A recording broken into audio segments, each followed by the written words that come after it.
आज मैं आपको एजुकेशनल साइकोलॉजी के अंतर्गत लर्निंग के प्रोसेस में एक ऐसे उसमें हम क्वालिटीज़ की बात करते हैं, कई गुणों की बात करते हैं कि एक बच्चा दूसरे बच्चे से अलग कैसे होता है, या लर्निंग के प्रोसेस क्या क्या हो सकते हैं, या शिक्षण के भी प्रोसेस क्या क्या हो सकते हैं, अधिगम के प्रोसेस क्या की तरीके क्या क्या हो सकते हैं।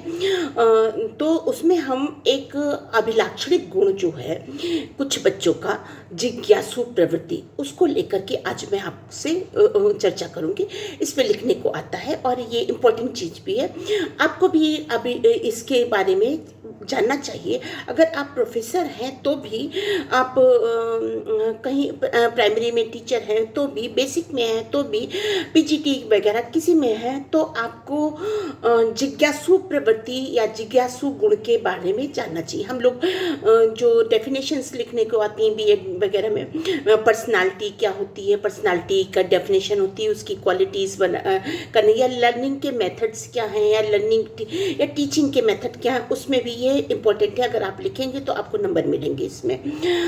आइए पहले थोड़ी देर के लिए हम देख लेते हैं कि ये टॉपिक मैंने इसलिए लिया क्योंकि एक इंस्टीट्यूट में मैं बुलाई जाती रही हूँ और वहाँ पे अच्छा सेमिनार होता है, संगोष्ठी टाइप का होता है, मतलब मोनोलॉग, एक आदमी के किसी के लेक्चर होते हैं, मेमोरियल लेक्चर बहुत ज़्यादा वहाँ होते हैं। तो वहाँ पे अक्सर मैं क्वेश्चन पूछती हूँ, मैं ही शायद उन सब में जो पढ़ाते हैं उनमें यंगेस्ट मैं ही हूँ, या दो चार और भी लोग होंगे, लेकिन रेगुलर मैं ही हूँ। मैं अक्सर क्वेश्चन पूछती हूँ और एक प्रोफेसर अक्सर टोकते हैं कि क्वेश्चन मत पूछिए, टाइम नहीं है, और क्वेश्चन आप मत पूछिए। मैं बहुत परेशान हो जाती हूँ क्योंकि मेरा ये बचपन का गुण है और मैंने इससे बहुत कुछ पाया, और अपने मेरे क्लास वालों ने भी इससे बहुत कुछ पाया है। आपको मैं बताऊं, जिज्ञासु प्रवृत्ति का होना ये नहीं होता है कि आप टीचर को परेशान कर रहे हैं, आप व्याख्यान देने वाले को परेशान कर रहे हैं, ये नहीं होता है। इंटरएक्शन सेक्शन ये हमारी शिक्षा नीति में रखा गया है, ये हमारे क्यूरिकुलम में रखा गया, पाठ्यक्रम में रखा गया है कि क्या चीज़। अभी तक जो एजुकेशन सिस्टम था, मैं उससे सहमत नहीं थी। वो टीचर बेस था, टीचर जो पढ़ा के चला गया और किताब में जो है उससे आप कंसल्ट कर लीजिए, आप जाते क्वेश्चनर मत लेके आइए, इससे टाइम वेस्ट होगा नहीं। आपको मैं बताऊं, थोड़ा पीछे चलते हैं तो जिन चीज़ों को हम पढ़ रहे हैं, यानी कि साइंस में अगर हम आर्किमिडीज को पढ़ रहे हैं, अगर हम ये नहीं जानते हैं कि उत्प्लावन बल क्या है और आर्किमिडीज ने इसको कब खोजा, यानी कि जब वो नहा रहे थे और बैठे थे तो उनको तुरंत ही पानी उनके जब विस्थापित हो गया, जितने टब में जितना उनका भार था उतना ही पानी विस्थापित हो गया, तो वो यूरेका करके दौड़ गए। तो उनकी ये जिज्ञासु प्रवृत्ति थी कि अरे ये कैसे हुआ, ये क्यों हुआ। और जब उन्हें पता, क्योंकि उनसे एक क्वेश्चन पूछा गया था कि सोने की अंगूठी का भार कैसे तौलेंगे, तो जब उन्होंने अपना देखा तो उसमें उनको पता चला कि वो तो पानी उतना ही गया जितना उनका भार था। तो ऐसे आप किसी चीज़ का भी भार तौल सकते हैं, ऐसा करके। तो ये जिज्ञासु प्रवृत्ति थी, ये लगातार सजग रहने की प्रवृत्ति है। एक टीचर को हमेशा जिज्ञासु प्रवृत्ति के बच्चों को वकअप करना चाहिए, एक टीचर को हमेशा स्वयं भी जिज्ञासु रहना चाहिए। अब आगे की कहानी सुनाते हैं, अब आगे का लेक्चर सुनाते हैं, या कहानी आप समझ लीजिए। जो भारत में विधा शिक्षण की पद्धति थी और जो ग्रंथ लिखे गए, ये आप जब अगर इसको थोड़ा सा अन्वेषण तरीके से देखेंगे तो आप पाएंगे कि पूरी गीता में ऐसा नहीं कि भगवान कहते चले जा रहे, अर्जुन लगातार प्रश्न पूछ रहे हैं और उनके उत्तर में गीता आती चली जा रही है। गीता प्रकाशवान कब हुई, जबकि एक मानव ने, एक नर ने नारायण से लगातार प्रश्नोत्तर किया और उसका उत्तर हमें लगातार मिलता रहा, उसको लिपिबद्ध किया गया, तब आया। पहले लिपिबद्ध नहीं था ना, अपने मन से कृष्ण ने आकर के लिख लिया अर्जुन के पूछने से। तब आप समझ गए हैं कि कितना ज़्यादा महत्व है। गीता कितनी जगहों पे पढ़ाई जाती है, पूरा दर्शन शास्त्र गीता को लेकर के। ठीक इसी तरीके से आप नचिकेता को और उनके पिता के संवाद को देखेंगे कि क्या ये गाय जो आपने दी हैं ये किसको देंगे, ये ब्राह्मणों को देंगे, तो क्या मुझको किसको देंगे, तो तुमको यम को देंगे। फिर आप एक आ गया एक उपनिषद इसी पे रच दिया क्या, यम संवाद हुआ, यम और नचिकेता का संवाद हुआ कि वो 3 दिन से बैठे थे तो संवाद हुआ, तब हमें उपनिषद निकल के आया। तो इस तरीके से यह कठोपनिषद का जो बहुत प्रसिद्ध वाक्य, जिसको आप लोग विवेकानंद का वाक्य समझ लेते हैं, विवेकानंद ने खुद उद्धरण किया है कि मेरे जितने भी मैंने इस तरीके के वाक्य बोले वो उपनिषदों से लेकर के बोले, जो एक प्रसिद्ध वाक्य, उठो चलो और तब तक ना रुको जब तक लक्ष्य की प्राप्ति ना हो जाए, ये कठोपनिषद का वाक्य है। तो यम और तो नचिकेता के प्रश्नोत्तर से, उनके पिता और यम के प्रश्नोत्तर से आपको उपनिषद की प्राप्ति हुई।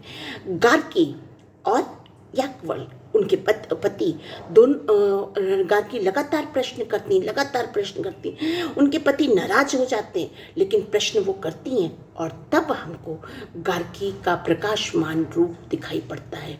ये बहुत अच्छी बात है कि आपके टीचर जो पढ़ा रहे हैं आप खुशी खुशी उसको स्वीकार कर ले रहे हैं या कहीं लेक्चर में आपको आमंत्रित किया गया आप ले ले, लेकिन जब कहीं भी आपको ऐसा लगे कि ये गलत है तो, और आपकी बात सही है, आपने जो पढ़ी वो सही है, या आपके दिमाग के मस्तिष्क के किसी परत में कुछ और चीज़ चल रही है और वो ज़्यादा सही, तो आप जरूर लीजिए। अगर मूर्धन्य विद्वानों की वो सभा है तो आपके का जिज्ञासुपना वेलकम किया जाएगा। अब एक और चीज़ का देखते हैं, हम मैत्रेयी का देखते हैं। मैत्रेयी भी ऐसे गई, जब उनके पति याज्ञवल्क्य जब गार्गी को लेकर के जाने लगे संन्यास में, तो वो उनको सब कुछ दे दिया, सारी संपत्ति सब कुछ, उनके पास बहुत कुछ था, बहुत राजाओं ने बहुत कुछ दिया था। तो मैत्रेयी पूछती हैं, क्या इससे वो प्राप्ति हो जाएगी जो प्राप्ति करने के लिए आप जा रहे हैं गार्गी के लिए, या इससे अभिष्ट प्राप्ति हो जाएगी, या इससे मोक्ष प्राप्ति होगी? तो उनके पति कहते नहीं, इससे कुछ भी नहीं होगा मैत्रेयी, इससे तो तुम्हें दुनिया के सुख प्राप्त होंगे। और मैत्रेयी भी तुरंत उठ के चली जाती। फिर एक रचना आ जाती है हमारे सामने। तो हमारे सनातन धर्म में, हमारे हिंदू धर्म में, हमारे अपने साहित्य में प्रश्नोत्तर का बहुत बड़ा महत्व है। मंडन मिश्र और शंकराचार्य के लगातार शास्त्रार्थ ने, लगातार प्रश्नोत्तर ने, एक दूसरे के प्रश्नोत्तर ने हम शंकराचार्य को प्रतिस्थापित किया, शास्त्रार्थ में जिता दिया।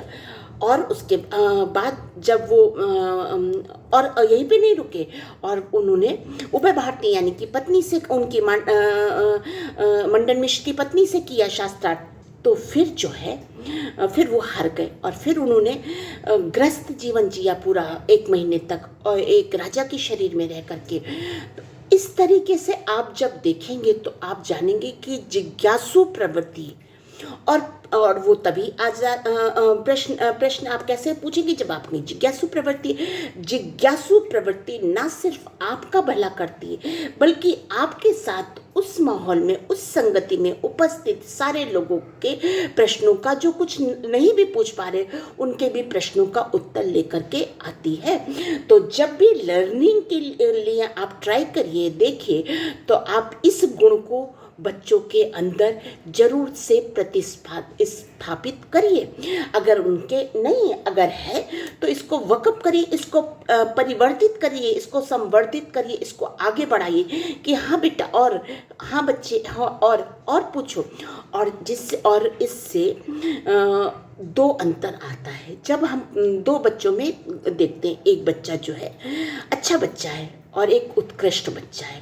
अच्छा बच्चा अपनी टीचर की सारी बातों को फॉलो करता है, हमेशा फर्स्ट लेके आता है। उत्कृष्ट बच्चा कुछ नंबर कम लेते आता है, 10 में से 7-8 लेके आता है, लेकिन वो टीचर को भी कुछ प्रश्न दे देता है जिसमें वो भी 10 में से 7-8 ही ला पाते हैं। वो बच्चा उत्कृष्ट बच्चा कहलाता है। वो जो टीचर के लिए भी कुछ बिंदु छोड़ जाए कि वो किताबों को खंगा ले, इस क्लास के बच्चों के लिए भी कुछ बिंदु छोड़ जाए, बच्चों का ऐसा हो, जिस बच्चे का प्रश्न ऐसा हो, वो बच्चा उत्कृष्टतम श्रेणी में आ जाता है।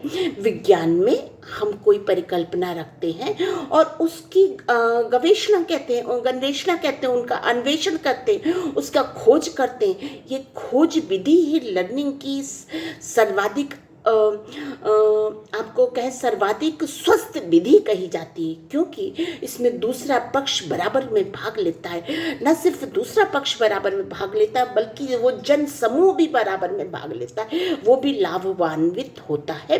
गीता जब कही जा रही थी तो कौरव पांडव दोनों के सामने कही जा रही थी, और दोनों के पास ऑप्शन था कि युद्ध को, हथियारों को यहीं छोड़ दें। जब कृष्ण इतना सब कुछ कर रहे हैं और दोनों के पास ऑप्शन था कि सामंजस्य स्थापित कर लें, दोनों के पास ऑप्शन था कि जीवन एक ही है और इससे अलग जीवन नहीं मिलेगा।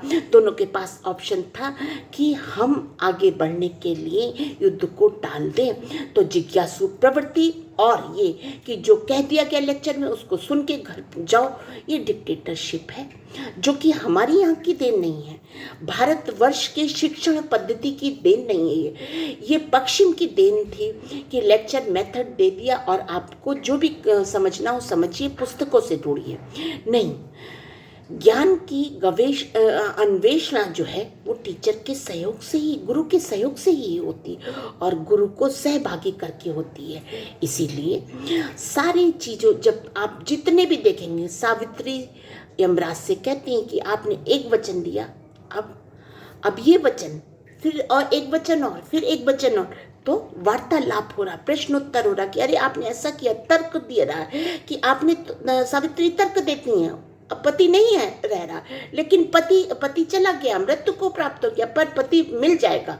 ये भले ही झूठी कहानी हो, पर उस स्त्री की बुद्धि की, मेधा शक्ति की आपको दाद देनी पड़ेगी कि वो उस तर्क के जरिए अपने पति को ले आती। लोग कहते आस्था के जरिए नहीं, वो तर्क के जरिए वो यमराज से प्रश्न करती है कि ठीक है, आपने पुत्रवती का आशीर्वाद दिया, तो पुत्रवती कैसे हूँ जबकि सत्यवान है ही नहीं। और हमारे यहाँ तो एक ही पति, इसी पति से पुत्र की प्राप्ति हो सकती। और यमराज को मजबूर होकर के उनके पति को जिंदा करना पड़ा। तो ये कहानियाँ हमें बताती हैं। जो मैं इसका पक्ष देखती हूँ वो ये कि प्रश्नोत्तर करना, वार्तालाप करना और जिज्ञासु प्रवृत्ति का होना एक अभिलाक्षणिक गुण है।